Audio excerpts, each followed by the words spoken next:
9 points. 5 buts marqués, 0 encaissés. Voilà. Franchement. Est-ce qu'il commence à y avoir une folie un peu autour de la sélection en Espagne? Parce que tu étais plutôt pessimiste il y a quelques semaines. Hein. Non, j'étais pas pessimiste. Je demandais à voir. Pessimiste. Ça fait 10 ans qu'il nous dit que l'Espagne, c'est des pipes. Ça fait 10 ans qu'ils étaient pas bien, qu'ils se faisaient éliminer tout le temps. Donc, excuse-moi. Non, là, ce que j'ai dit depuis le début, c'est que j'aimais beaucoup le côté pragmatique du sélectionneur, Luis de la Fuente. Je continue à penser que cette génération n'est pas extraordinaire, parce qu'on est... voilà, il n'y a qu'un seul joueur qui est numéro 1 à son poste dans le monde, ou dans les 3 premiers, c'est Rodri. Mais c'est vrai qu'il y a des joueurs qui montent leur niveau par rapport à ce qu'on voit en club. Je suis désolé, mais Cucurella, on ne le voit pas si bon à Chelsea. Ouais. Lara Fabian, comme dit Daniel, on ne le voit pas comme ça. Unai Simon, le match qu'il fait contre la Croatie, bon, c'est un très bon gardien à Bilbao, mais enfin, il est exceptionnel. Voilà, Morata nous passe les occasions. Donc, là, ce soir, il fait tourner. Il y en a plein. Non, mais ce soir, c'est vraiment que.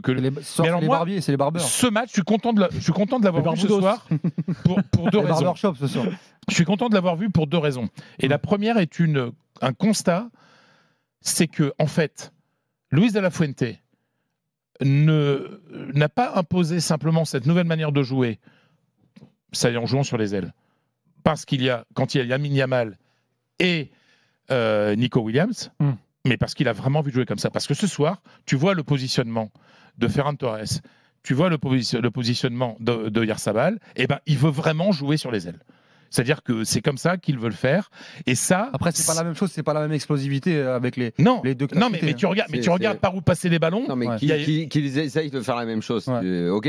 Que Luis Enrique les avait aussi. C'est quand même pas la même chose. Non, mais ce que je veux dire. C'est un manque de changement de rythme avec ces joueurs-là. Mais bien entendu. Qu'a Yamal ou Williams. On est d'accord. Sauf que le constat, quand on voit ce soir, ce n'est pas simplement circonstanciel. C'est-à-dire qu'il y a un vrai choix du sélectionneur de jouer comme ça. Ce qui n'empêche pas l'Espagne aujourd'hui, bon, il y a eu 8 minutes où l'Albanie jouait à fond, etc. Là, l'Espagne s'est dit, attendez, bon, on va récupérer le ballon. Le milieu de terrain a joué avec le ballon un peu, ça a calmé les Albanais, et après, ils ont rejoué ce jeu direct. Mais c'est évident aujourd'hui, c'est très clair. D'ailleurs, Flo Germain, pendant la transmission, dit, ah oui, il est vraiment à côté de la chose, sur la ligne, quoi. Ferran Torres. Ce qui est intéressant, c'est que c'est un Espagne avec un nouveau style, et ça marche. Et c'est ça, mais oui, bien sûr. Moi, je suis pas sûr que ce soit un nouveau style. Fred, c'est quoi le nouveau style? Mais par rapport au mondial.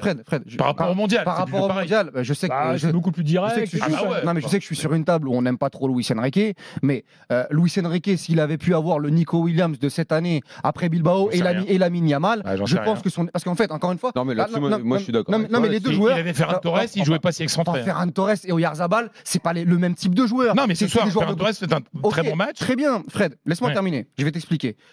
Moi, j'ai 30 ans, j'ai jamais vu ce type de joueur en Espagne, parce qu'il y a une mixité, ce sont des joueurs binationaux. Lamine Yamal, il est guinéen et marocain, et Nico Williams, ghanéen.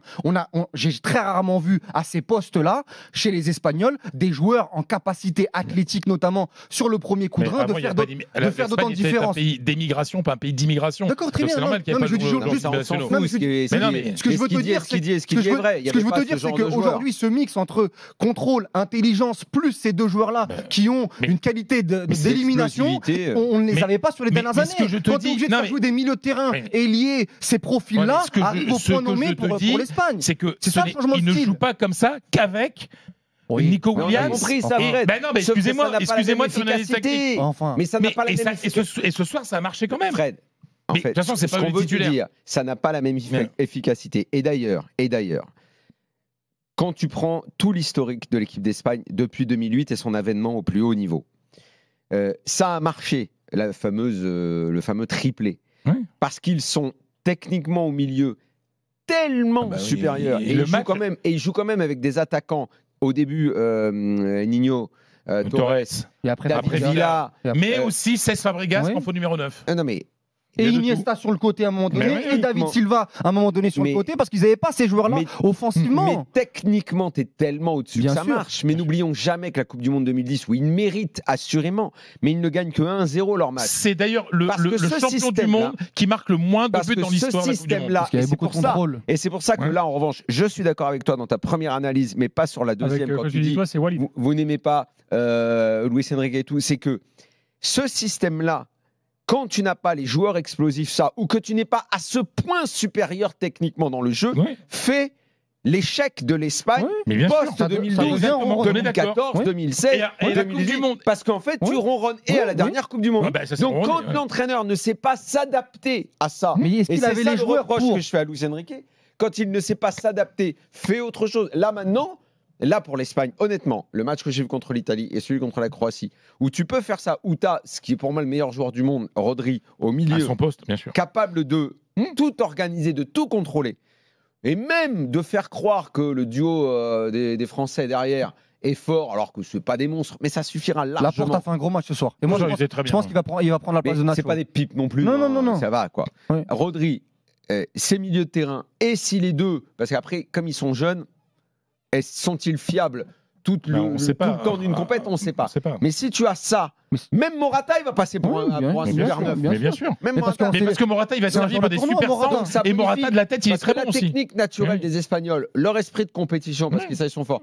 Et ces deux mecs-là, ça fait une équipe qui, pour moi, pour l'instant, est la plus forte. Pour moi, c'est le profil de ce joueur-là qui fait que ça te change une équipe. Parce que des ailiers forts comme ça, on en a très rarement vu. Mais c'est exactement ce que je disais avant cette compétition. Mais je te dis que l'information de ce soir aussi, c'est qu'il applique cela avec d'autres joueurs qui n'ont pas exactement les mêmes. Ces deux mecs-là, il fait autre chose. Il gagnera pas contre le Portugal. Bien entendu. Et moi, de toute façon, a priori, ça va être l'Allemagne en quart. Ça va être l'Allemagne en quart. Ça va être très dur pour les Espagnols. Et là, on va voir. Je te rappelle ces deux mecs-là, tout est possible. Je te rappelle qu'à l'Euro 2021, l'Espagne va en demi et perd au tir au but contre l'Italie, avec une attaque Oyarzabal, Dani Olmo, faux numéro 9 et Ferran Torres. Et la limite, parce que je te rappelle que le match de l'Italie, pendant une grande partie de la rencontre, t'es au-dessus, notamment en première mi-temps, et les occasions ne sont pas franches parce que ça tourne en rond dans les 25 derniers mètres. Et avec un Nico Williams, le Nico Williams qu'on a vu face à Di Lorenzo, je peux te dire que ça te change une équipe et ça change un style d'une équipe. Mais je suis comme avec Mbappé, comme avec c'est toute l'intelligence de Luis de la Fuente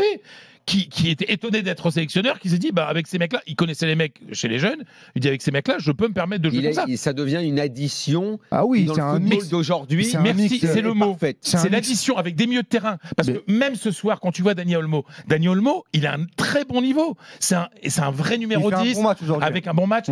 Il sait quand garder la balle, il sait quand la donner, etc. Donc il y a une addition de deux formes de terrain. Moi, c'est simplement la défense. Alors à part pour moi, le meilleur joueur ce soir, Grimaldo. Grimaldo, il est excellent. Excellent. Et il est en compétition avec Cucurella. Alors, il y a une sorte de, on va dire, de. Mais ce sera Cucurella parce qu'il a fait des gros matchs. À gauche, il y a beaucoup. C'est-à-dire que Cucurella, l'équipe contre l'Italie, c'est l'équipe. Cucurella et Grimaldo.